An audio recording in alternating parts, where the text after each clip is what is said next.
বন্ধুরা, মাজরা পোকা যদি আপনারা নিয়ন্ত্রণ করতে না পারেন, আপনার জমির অবস্থা ঠিক এরকম হবে। দেখুন ঠিক এরকম। হ্যাঁ বন্ধুরা, আপনার কিন্তু সাদা শীষে ভর্তি হয়ে যাবে এবং আপনার যে কষ্ট করে ফলানো ধান সেটাই কিন্তু ফলনে অনেকটা পরিমাণে আপনি মার খাবেন। তাই আজকের এই ভিডিওতে আমি আপনাদেরকে মাজরা পোকা দমনের একটি বেস্ট ইনসেকটিসাইড আপনাদের সঙ্গে শেয়ার করব, যেটি আপনারা ব্যবহার করলে 100% মাজরার কিন্তু নিয়ন্ত্রণ করতে পারবেন। ভিডিওটা না টেনে সম্পূর্ণ দেখবেন। 5 মিনিটের ভিডিও সম্পূর্ণ দেখবেন। আপনার জমির মাজরা নিয়ন্ত্রণের দায়িত্ব কিন্তু আমার।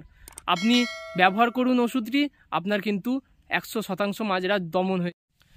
দেখুন, অনেক কৃষক কিন্তু, আমার কৃষক ভাইরা মাজরা পোকা চিনতে পারেন না বা আপনারা বুঝতে পারেন না যে আপনার জমিতে কিন্তু মাজরার প্রকোপ হয়েছে কি না।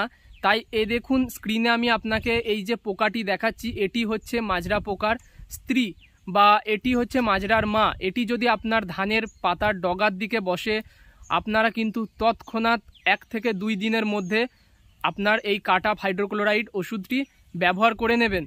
এবং যদি আপনাদের জমিতে মাজরার প্রকোপ অত্যধিক হয়ে থাকে তাহলে কিন্তু এই রকম দেখুন শীষটি উপরের দিকে টানলেই আপনার কিন্তু উঠে চলে আসবে এবং আপনার ধানের ডগাটি কিন্তু ধীরে ধীরে লাল হবে এবং গুটিয়ে সরু এরকম একটা সরু নলের মতো হয়ে যাবে। তাই আপনারা যারা মাজরা চিনতে পারেন না, আমি আপনাদেরকে দেখালাম। এখন যদি আপনারা দেখেন আপনার জমিতে ঠিক এরকম পরিমাণে অবস্থা, তাহলে কিন্তু দ্রুত আপনারা ব্যবস্থা নিন। এই দেখছেন পিঠে ব্যারেল, এবং এইমাত্র আমি আমার ধানের জমিতে মাজরা পোকার স্প্রে করলাম এবং একটি আগাম স্প্রে করে রাখলাম যাতে মাজরা কিন্তু না লাগে। আজকের যে ওষুধটি আপনাদের সঙ্গে আলোচনা করব সেটি একটি মিডিয়াম রেঞ্জের ওষুধ, অর্থাৎ অত্যধিক দামও নয় এবং খুব কম দামও নয়। এর 1 কেজির দাম হচ্ছে 1300 টাকা, অর্থাৎ এটি আপনি 30 গ্রাম করে ব্যবহার করবেন এবং আপনার ব্যারেল পিছু 40 টাকা করে খরচ হবে। কিন্তু এর সঙ্গে সামান্য পরিমাণে সিলিকন বেসড আঠাটা ব্যবহার করবেন, ব্যাস, আর কিচ্ছু লাগবে না। আপনারা যে ওই প্রোফেনোফস এবং সাইপারমেথ্রিন ব্যবহার করছেন না, সেটাই কিন্তু এখন আর কাজ দেবে না, কারণ এখন অত্যধিক গরম, টেম্পারেচার অনেকটা হাই সাধারণের তুলনায়। তাই এখন কিন্তু ওই ওষুধে আর অতটা পরিমাণে আপনারা কাজ পাবেন না, যেটা আপনারা হয়তো লোকালে 505 বলে পেয়ে থাকেন, অর্থাৎ 5% সাইপারমেথ্রিন এবং 50% প্রোফেনোফস। সেটা কিন্তু আপনারা এখন আর ব্যবহার করবেন না।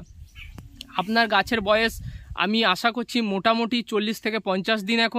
এখন আপনারা কিন্তু কাটাপ হাইড্রোক্লোরাইড ব্যবহার করবেন। দেখুন কৃষি রসায়নের কাটাপ হয় এবং বিভিন্ন কোম্পানির কিন্তু কাটাপ হাইড্রোক্লোরাইডের আপনার 75% বা 50%-এর কম্বিনেশন পাওয়া যায়। তো আমি আপনাদেরকে রিকমেন্ড করব আপনারা কিন্তু 50% যে কাটাপ সেটা দেবেন, কারণ 75% কাটাপের আপনার ধানে কিন্তু একটা খারাপ লক্ষণ দেখা যায়, যেটা হচ্ছে পাতাটা অনেকটা লাল হয়ে যায়। তাই আপনারা 50% কাটাপ হাইড্রোক্লোরাইড ব্যবহার করুন। আমি দেখুন এইমাত্র স্প্রে করে এলাম, আমার পিঠে দেখতে পাচ্ছেন স্প্রে মেশিন কিন্তু রয়েছে, তাই আপনারাও কিন্তু এটি ব্যবহার করুন। ভিডিওটি সম্পূর্ণ দেখার জন্য আপনাদেরকে অসংখ্য ধন্যবাদ। দেখা হবে আপনাদের সঙ্গে পরের কোনো একটি ভিডিওতে। যদি ভালো লেগে থাকে ভিডিওটা লাইক করুন, চ্যানেলটাকে সাবস্ক্রাইব করুন। আপনাদেরকে অসংখ্য ধন্যবাদ জানিয়ে ভিডিওটি আমি শেষ করলাম।